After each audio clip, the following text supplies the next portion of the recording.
கடவுள் ஏன் கல்லானான் மனம் கல்லாய்ப்போன மனிதர்களாலே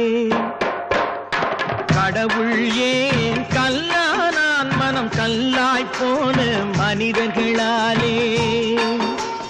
கடவுள் ஏன் கல்லானான் மனம் கல்லாய்ப்போன மனிதர்களாலே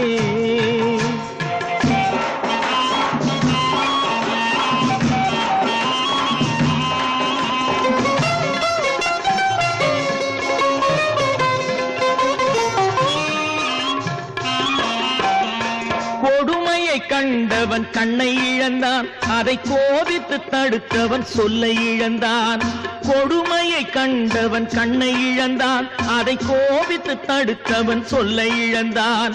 இரக்கத்தை நினைத்தவன் பொன்னை இழந்தான்